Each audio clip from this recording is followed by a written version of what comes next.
Blueseason5radio, legendary, the audiobook.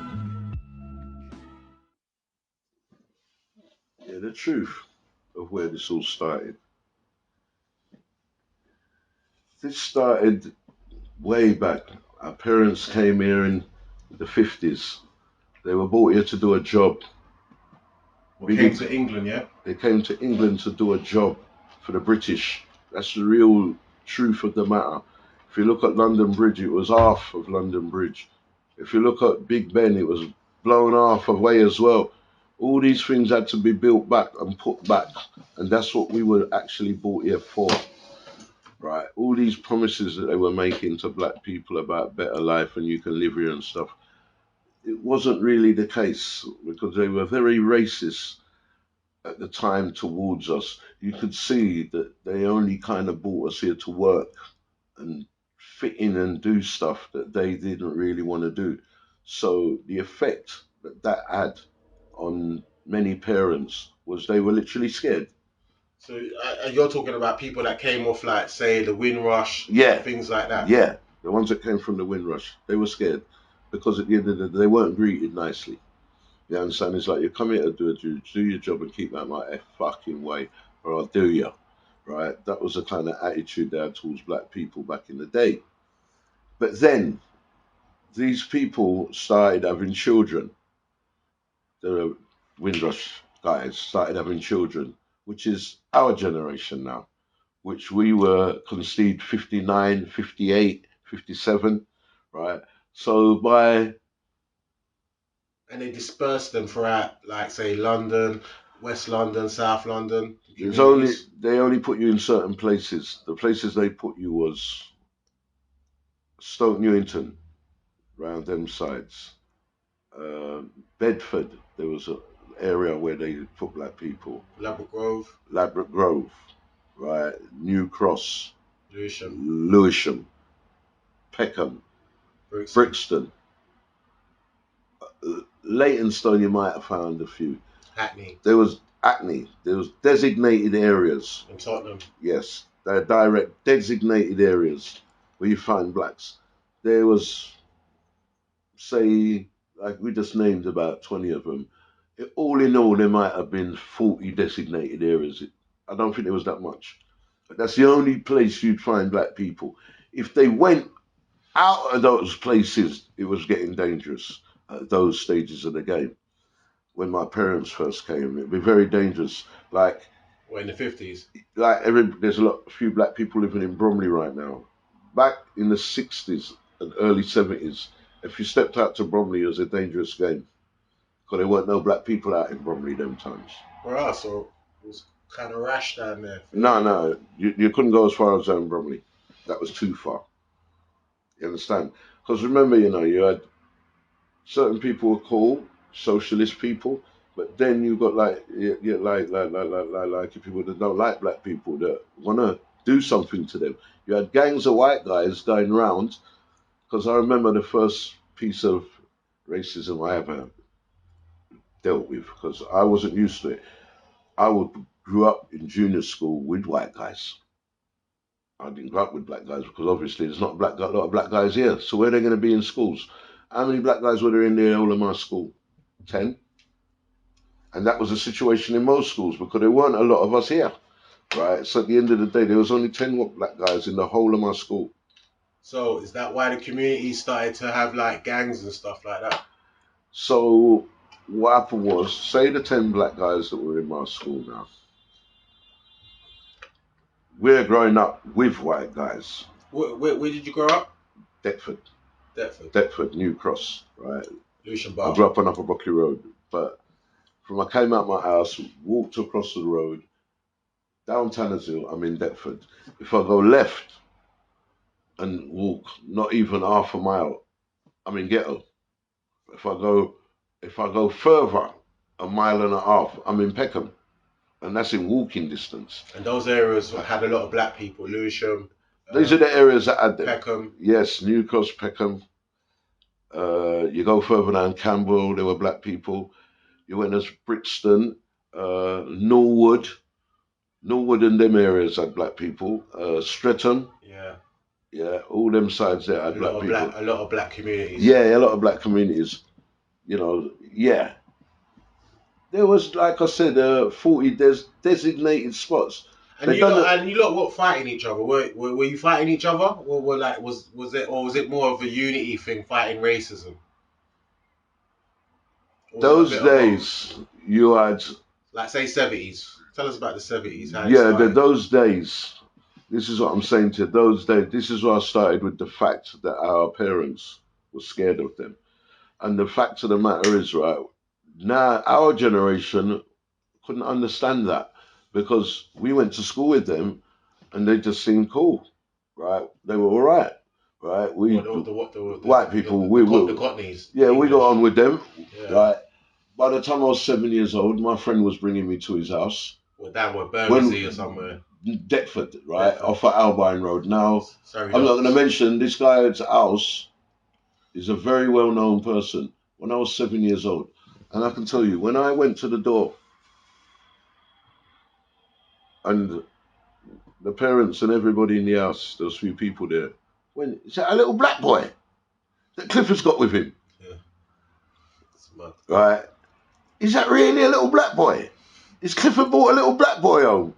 Yeah, these youngers, when I tell them about like that's how it used to be, they don't understand that's what we were going Yeah, through. right. They was in shock, right? Because they never had a black person at their door, right? They never even know nothing about black people. They was living in a form of white world, and black people, well, they've just got in the country as if they don't know them, right? And if you went to certain parts of the country, some people never, like if you're certain parts near Scotland, they never seen a black person before in their life. If you went in a coach to the Lake District when you was like 12 years old, there might have been a Lake District holiday and you'd end up in Scotland somewhere in a coach. When you'd stop at places like things on the motorway places to get food, right? The way they'd stare at you, it's like, it's like you was a ghost. Yeah, The but reason was they'd never seen a black person before. yeah, but they got used to us real quick though. Yeah, because what happened was now we were going to school, right? Now, like I said, we couldn't see ourselves no different to them. We were actually faster runners, right? We were actually best footballers, best cricketers. At the 10 that was in Boxers. We say boxers. at the 10 that was in the old school, right? We were on that level in all areas. Yeah. And like me, for instance, I started rolling with Clifford, and like we were known as the best fighters in the school and the best at everything. Clifford who? Norris. Okay. It was his son that killed Stephen Lawrence. Okay. It was his son. That used to be my best friend from junior school, Clifford Norris. He See, was notorious. has a small world. Yeah, this boy was top to be the ruler by the Deptford crew, the Deptford Underworld, top to be the leader of the Underworld from he was young. Yeah, he came from, in Jamaica, Dudders. Yeah. He's the white Dudders. Yeah. When them man they turned 16, them man they machine, and I judged that, and they upon the Yeah. biggest robbery them, and it coming like so I said, robbery them, I don't know normal robbery them. Yeah, I am that level there. I know the old thing, right? So yeah. So anyway, we don't know the running of the country. This is a situation where black people were in because they've just got here. Their parents are just doing hard work from old people's home to dustbin man because dustbin man was a bad job them days. It seems to have turned a good job now. But dustbin, the Ford, the factory, what used to make cars in Dagenham, they had thousands of blacks down there, right? Three quarters of the world used to work at Ford in Dagenham, right? Yeah, so there are certain places where you could work and certain areas. You see, like the top jobs that black people are doing now, they never had an iota of getting a job back in the day because those jobs weren't on offer. Were you talking about 80s and the 70s? I'm talking about 70s, like from from I've known myself to be growing up, that would be about 72, 73, because by then I was 13, So would you 14. say by the late 80s, it started to get better for in the black community. They start getting better jobs. Let me and tell you stuff. when it all took place, right? So anyway, so we're in a situation whereas we are not scared, right? We're not like our parents. So the situation with us and white people is different to what it is with our parents and white people. Mm. So we too can't even understand why they're scared because we're top fighters as well amongst the good athletes and everything else. We're top fighters. We're very agilic stuff. So I've been recruited amongst my white friends because I'm in a very elite set of people. I'm with the top underworld characters in Deptford, which is the Teddy and Ronnie French, right, and the Clifford Norrises of Deptford. They used to control Deptford, but their Frenches. These are Cockney guys, yeah. White You ever guys. heard of the Frenches? Yeah. The French family. Yeah. They used to control Deptford. Yeah. Right. They controlled all the Olsen carts. Yeah. The tin where they collect tin aluminium and stuff. They used to control all these pubs. Yeah. You're guaranteed they had the Deptford Arms. All the scrap yards down by yeah, they had the Deptford Arms connected to them. They had the Spills, which is the white man gambling house. Yeah. They were keeping dances, the same underworld fuckery. The Frenches were the underworld of Deptford. They were the top people. Then you went on to Bermondsey now. Then you had the Richardsons. Yeah. They control Bermondsey now, which is not Richardsons. Sorry, I'm not lying. It's not Richardsons. Who controls Tony? Who controls Bermondsey? What do they call him again? Wait a minute. I soon tell you who controls Bermondsey. Brindles. The Brindles. Yeah. Tony Brindle and them boy there. Them control Bermondsey. Them are the gangster for Bermondsey. Them are heavyweight. Yeah. Very heavyweight. Right. Then you go further down Tower Bridge, East London side. Then you have the Richardson them. They used to have Tin Pan Alley now on Tottenham Court Road, that big wine bar over there. But they control the East London people them. They're part of the East London underworld. Right. Now they're all, like he's saying, it's all interconnected. It's all interconnected. The Frenchies know all about the Brindles, and the Brindles know all about the Frenchies. Same with the Richardsons. Same with the two brother them from East London there, the two madman them, the one that Craze. They all know about each other. They're all in the same field. Yeah. You understand me? So this is how it runs. So yeah, so I grew up with them, and they didn't like black people. They feel the truth. They didn't like black people. Most of the white guys I know and I grew up with don't like black people. They never used to hide it either. This is what made me have to leave them. Because they didn't look at me like that. Because I was with friends with Clifford from I was 5 years old, I was allowed into them. So, because I was allowed into them and I was accepted by their parents and everything, because they couldn't really do much about it, I was mixing with the top white man then from I was 5 years old without realizing it. So by the time I turned 10, 11, 12 years old, I've spent 5 years with them. By the time I was 12, 13, I was more like them rather than like the black man them.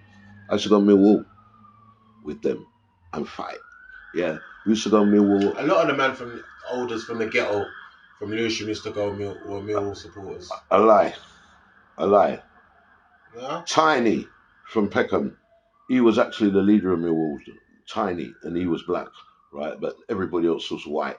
There was Terry Nelson, there was Humphrey, there was Country, Derek Stevenson. I can name the black man then what was in the Millwall crew because I was eye up. Remember, I'm moving with the. I'm not talking about in the crew, but I'm saying there was a few men from the ends that supported Millwall because Millwall was on the ends. No, but to tell you the truth of the matter, right? It's only because of who I grew up with, why I was allowed. Black man them was too scared. But Millwall's in New Cross though. Yeah, well, it don't matter. If a black man could go Millwall and 10 white men see him and just lick his fucking face off just because what you doing here? You're fucking black. Just So they'd be scared. You see Deptford, High Street. Teddy them used to own the pub in the middle, the Deptford Arms. You know how many Friday nights I've been there and I've seen black man willy-nilly try to walk through the door and walk in there and their fucking face smashed off and feeling guilty. What the fuck you think you're going? We don't want you in here. They will fucking smash the life out of you. You think 72, 73, 74, you think you can just walk in any fucking pub you like as a black man. You can forget that. They'll beat the life out of you like, you got some fucking front. Who told you you can come in here? You think it was nice? That's crazy. And just That's how it was. And just for the fact that Millwall's at the back of New Cross Gate, at the back of the ghetto. No, not any black man could go there. I told you the only reason I got the fucking blight, right, to go there, right, is because you have to kind of get a blight to go there because you had the dockers, right? The dockers used to come from all these docks down there. We used to call them the dockers, right? And white man, them on big so, right, and them look rusty and old. Fucking 5, 6, 700 of them on one go, right? If them see you, right, and you're black, they're fucking mullah you, bruv, right? Who are you? It's only because when the dockers see you now, and they say, Teddy and Ronnie's boys. Teddy and Ronnie's boys. That's Clifford's boy. They got together. That, you know what my name is? That's my name. It's from Bermondsey, right down. Because you have pubs, Lyman's pub. You have the ones on the Old Kent Road. I used to go all these white man places, right? But then behind my back it'd be, that fucking black cunt. How's he end up in here? No, watch your mouth. It's fucking Teddy's running them boys, and he's a Millwall boy, and blah blah blah. Them man, they beat off these supporters from this place and beat off these supporters from that place. Yeah, I've seen them smashing people up, even up to like early 2000s. Right, but it's not something I'm going to tell you. It's something I used to do. We used to go Millwall, me and my boys, them right. I'm not going to name them all, and we'd leave where all the Millwall supporters are, all fucking 80 of us, 100 of us, and go round the ground and look for the travelling supporters. You know, hooligans. Right. And just rush them. Pow, and the kids. Tug life. Every week. You know, on tug life. Every week hooligans. We were the ones, if we're going, one night, we had a war in New Cross. Guess who with? West Ham, wasn't it? How do you know? Because it was on the news, bro. It was on the news, big How bro. do you know? Big bro, I watched that on the news. I see that all on the stations. They were fighting on the stations, on the platform. It was on the news. It was on the news at 6 or whatever. Man coming from school and see all that. I'm at school. I'm at West Greenwich. And it's an organising because the whole of the people in I know in the Underworld support Millwall. And I'm a part of Millwall because I go there and fight. So I'm a part of the fight. So I'm on the... Was it New Cross train station? Yeah, New Cross Gate train station? No, the one near Coblow Lane. The one there on the main road, not the one further down. On that platform. Oh, the platform kicked off on the platform. It kicked off from the fucking... We left the ground. Because we hate West Ham. Millwall hate West Ham. Hey, that's their biggest enemy. My cousin's a mad West Ham supporter. Listen. He's a West Ham goon. Listen, Millwall hated West Ham. I think it's still going on now. The vengeance between them, it is. Anyway, let's forget that. So anyway, yeah. So this is how it went on. So anyway, because of that now, how did they make money, these boys? How did these white guys make money? Right. They had their fingers in a lot of pies, didn't they? Right. They were awesome car. Yeah. They were kidnapping lorries. They were creeping offices. They were pickpockets. Right. But remember, we don't know about none of these things because we're just growing up. We don't know nothing about none of these crimes, We don't know nothing about no pickpocketing. We don't know nothing about creeping offices. What are they talking about? We don't know, so we don't know nothing. We've never hijacked a lorry. We don't know nothing about nothing. We absolutely don't know nothing. In 1972, 73, we don't know nothing. This is what's going on with us now. So our whole heap of black youths are just there. They can't get a job. They can't make no money, right? They don't know what's going on. They don't know how people make money. And at the end of the day, there's this racism thing going on. You've got the Black Power movement going on. In America. And here. Yeah. What was going on in America was going on here. There was a lot of Black Power activity going on over here. Black Power activity. There were Black Power meetings. There were leaders. There was all sorts of shit going on. It was over here. big time, because I grew up in it, right, in the 70s, right? Because my parents used to rent out rooms. They rented out rooms to some of the leaders and participants in the Black Power. So I used to see it going on in my house. They used to make banners there and T-shirts and all sorts. So I used to know about this, even though I was going around with white guys. This is the drama. And though in Millwall, a different thing was going on in my house, because it's all Jamaican and no one speaks a word of English. So I'm now speaking Cockney out there, moving with white guys, and I'm now come back to a black household with bare niggas in it. Anyway, but I've been let into the middle of the white guys and been taught about all the hustles and all the money-making schemes, whereas my black counterparts haven't. What, the man's on the ends? Yeah, none of them have, because they have not been able to get into the white guy like that. They're only moving amongst each other. They have not got no white affiliation, because white affiliation... They showed you the roads, basically. You were going road. They showed me the ropes. So what's happened is this. This is I'm going to tell you how this thing started. They showed me the ropes. Now, there were some people, your Aubrey Carbies, that were robbing the Axe Gang, your Loosh, your Glenn Robinsons, your Capone, right? These are the other boys. They were doing things, right? But whatever they were doing, they might have been doing a bit of they might have learned how to do a bit of pickpocketing, right? But that's about what they were doing. They might have got onto a bit of robbery as well, right? Which is, you don't have to have no experience to do these things. You can just try learn how to do them. But generally, Rule number one, just don't snitch. yeah, generally, no one weren't really doing much. And don't leave your prints. You had the only gang I could think of was Chopper Brown, Luge, Puss. Like I said, the man them I've just named, right? The top man them, right? They were the top black man. These are the ones we aspired to. Them man there. These are the ones who are running the crypt, keeping the big dances at the crypt with the big sounds. These are the ones who are running co-op hall. These are the ones who are wearing nice clothes and having nice women around them. These are the guys we would aspire to. But I didn't know nothing about that. I was still going around with white guys. Anyway, in my household, to get out, you had to go out. Boys Brigade.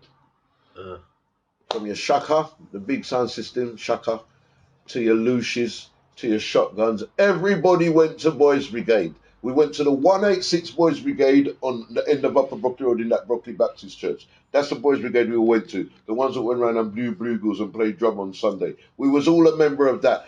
And then we went camping. I was 1973 or 74. I was 13, 14 years old. We went camping. This time I'm well involved in the Millwall fucking top squad going around fighting, yeah? Well involved. I've gone camping.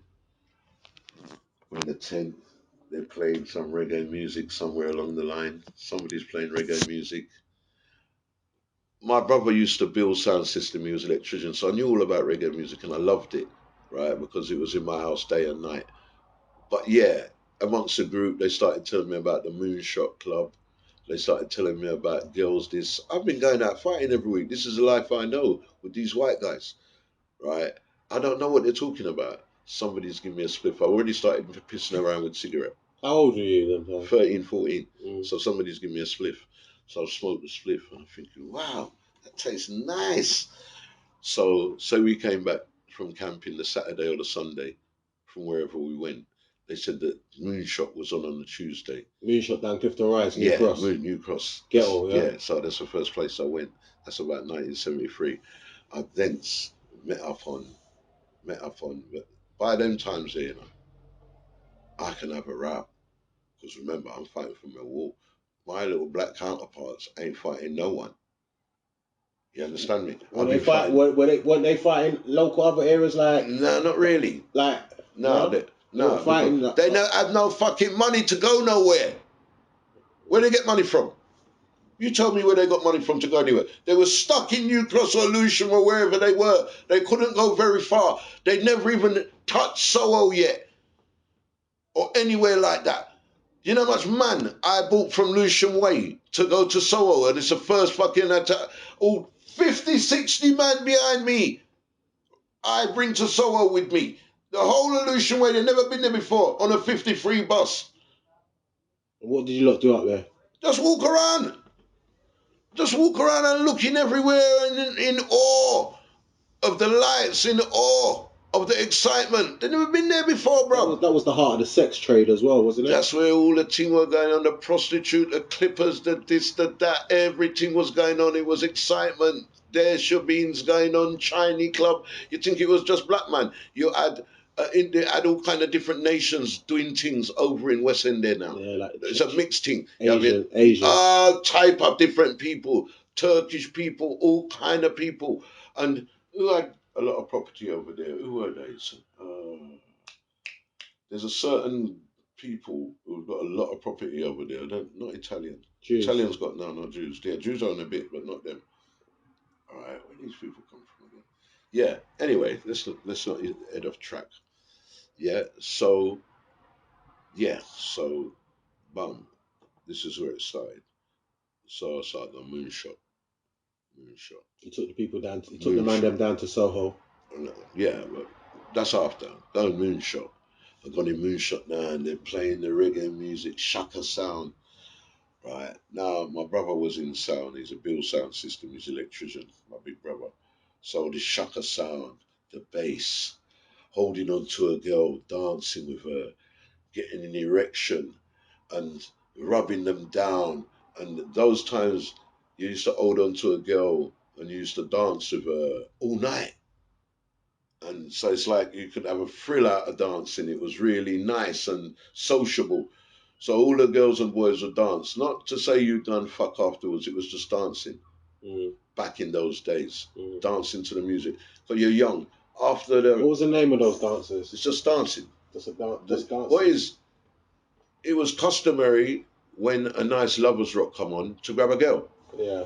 That was the routine. Yeah. Right? When... There was like a tune called iPod. All the young listeners, are you listening to this? It's customary to grab a girl, not grab her, but ask for a dance. Yeah. Yeah, because they'd have some tunes like Hyper, which was a big dub tune them times when Shaka used to play.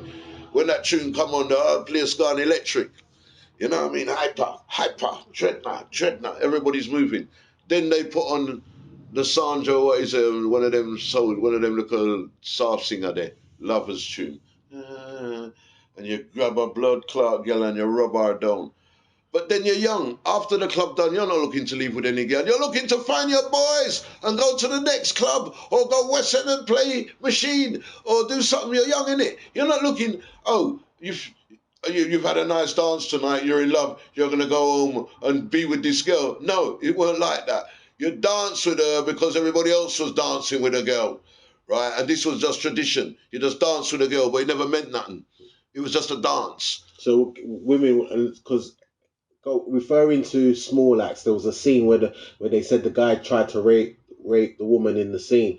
Were women getting raped in the dances back then? What happened was, remember, the English British got brought up a certain way, but Jamaicans were attacking girls in bushes in Jamaica and raping girls. So what happened was, when the Yardie then come here, right, it's like they saw this as an easygoing place. Nobody weren't stabbing no one weren't doing nothing. Because we used to fight fist to cuff. This is how the Englishman taught us to fight, with your fists. So we were beating each other with our fists. We weren't really using weapons. The Yardie came from Jamaica about 73, 74, 75, an influx.